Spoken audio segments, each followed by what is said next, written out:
Salam kimia, belajar dengan hati, pahami konsep. Pada video kali ini akan dijelaskan beberapa contoh soal mengenai hidrolisis garam. Bagaimana cara menentukan reaksi hidrolisis garam? Contoh soal yang pertama adalah larutan garam diberikan Na2CO3. Nah, Na2CO3 ini apakah garam yang terhidrolisis sebagian, terhidrolisis total, atau tidak terhidrolisis? Kemudian sifatnya apakah asam, basa, atau sifatnya netral? pH-nya di atas 7, di bawah 7, atau pH-nya sama dengan 7. Nah, Na2CO3 berasal dari NaOH. Na2CO3 berasal dari NaOH yang merupakan basa kuat, dan H2CO3 yang merupakan asam lemah. Sehingga garam terhidrolisis sebagian dan bersifat basa dengan pH lebih dari 7. Nah, seperti ini. Jadi Na2CO3 ini harus kalian ketahui dulu berasal dari asam dan basa apa. Na2CO3 ini dari NaOH basa kuat dan asam lemah H2CO3. Karena campuran antara basa kuat dan asam lemah, maka hanya asam lemah yang bisa bereaksi dengan air. Ion asam lemah yang bisa bereaksi dengan air, sehingga hanya terhidrolisis sebagian atau terhidrolisis parsial. Nah, karena terhidrolisis sebagian dan menghasilkan ion OH-, maka larutan ini bersifat basa atau pH di atas 7. Bagaimana dengan reaksi hidrolisisnya? Nah, ini Na2CO3 garam ini diuraikan dulu menjadi ion-ionnya pada saat kesetimbangan, dihasilkan 2Na+ ditambah dengan CO3 2-. Nah, apakah 2Na+ bereaksi dengan air atau CO3 2- yang bereaksi dengan air? Nah, ini reaksi hidrolisisnya. Na+ ketika direaksikan dengan air atau ketika mengalami reaksi hidrolisis tidak menghasilkan zat baru atau menghasilkan produk baru karena tidak ada reaksi. Karena Na+ merupakan ion dari basa kuat. Ion dari basa kuat. Sementara CO3 2-, karena CO3 2- merupakan ion dari asam lemah H2CO3, maka ion tersebut bisa bereaksi dengan air yang menghasilkan H2CO3 ditambah dengan OH-. Nah, di sini terlihat jelas bahwa reaksi hidrolisisnya hanya sebagian saja, karena hanya CO3 2- yang bereaksi, maka disebut dengan reaksi hidrolisis sebagian. Kemudian, pada reaksi hidrolisis tersebut dihasilkan OH-, maka garam tersebut bersifat basa atau pH-nya di atas 7. Contoh yang kedua adalah garam NH4 2 kali SO4. NH4 2 kali SO4 itu adalah amonium sulfat. Nah, amonium sulfat itu berasal dari NH4OH, yaitu basa lemah, dan H2SO4, yaitu asam kuat. Jadi ini campuran antara asam kuat dan basa lemah. Karena campuran antara asam kuat dan basa lemah, garam yang dihasilkan adalah garam yang terhidrolisis sebagian, karena hanya yang lemah yang bereaksi, dan bersifat asam dengan pH di bawah 7. Bagaimana dengan reaksinya?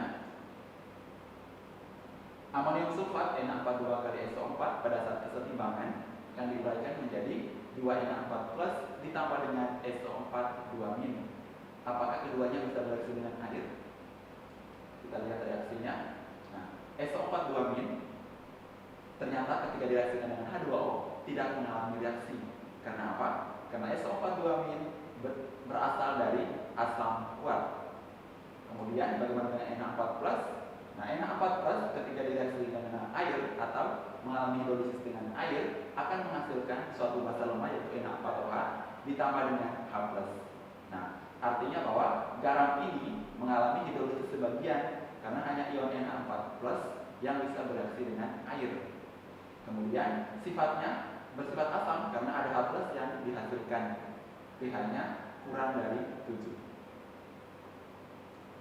Contoh berikutnya, contoh yang ketiga adalah larutan garam MgCl2, magnesium klorida. Nah, magnesium klorida berasal dari basa kuat MgOH2 kali dan HCl yaitu asam kuat. Jadi kedua-duanya berasal dari asam kuat dan basa kuat. Apakah bisa hidrolisis? Ternyata garam yang berasal dari asam kuat dan basa kuat tidak terhidrolisis dan bersifat netral dengan pH sama dengan 7. Bagaimana dengan pembuktiannya? Apakah bersifat netral dan pH sama dengan 7? Nah, MgCl2 ini merupakan garam yang pada saat kesetimbangan akan menghasilkan Mg2 plus ditambah dengan 2Cl min. Nah, apakah keduanya bereaksi? Nah, ternyata keduanya tidak bisa bereaksi karena keduanya merupakan asam kuat dan basa kuat. Cl min dari HCl ditambah dengan H2O tidak mengalami reaksi. Mg2 plus dari MgOH2 kali bereaksi dengan air tidak mengalami reaksi juga. Sehingga apabila garam berasal dari asam kuat dan basa kuat, maka garam itu bersifat netral dengan pH sama dengan 7.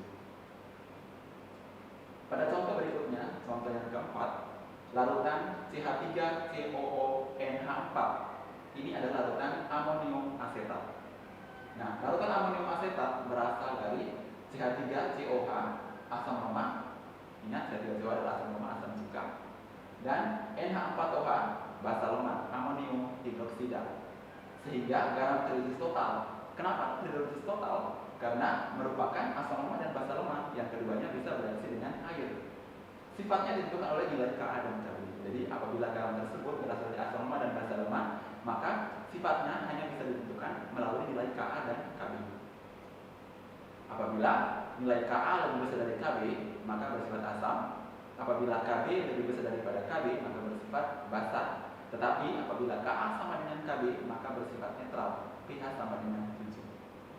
Nah, bagaimana dengan reaksi hidrolisis dari amonium asetat atau CH3COONH4? Nah, CH3COONH4 ini pada saat kesetimbangan akan diuraikan menjadi ion CH3COO- ditambah dengan NH4+, ion asetat dan ion amonium. Kemudian reaksi hidrolisisnya ternyata keduanya bisa bereaksi. Jadi CH3COO- karena berasal dari asam lemak bisa bereaksi dengan H2O yang pada kesetimbangan menghasilkan CH3COH ditambah OH-. Kemudian NH4+ yang berasal dari basa lemak NH4OH ketika bereaksi dengan H2O menghasilkan NH4OH ditambah dengan H+. Nah, keduanya bisa bereaksi dengan air atau bisa dihidrolisis dengan air, maka disebut dengan garam yang terhidrolisis total atau seluruhnya terhidrolisis dan masing-masing menghasilkan OH- dan menghasilkan H+. Jadi keduanya bisa bersifat asam, bisa bersifat basa, tergantung nilai Ka dan Kb. Semoga keempat contoh soal ini bisa bermanfaat dan bisa dipelajari lagi. Salam kimia, bayar dengan hati. Amin.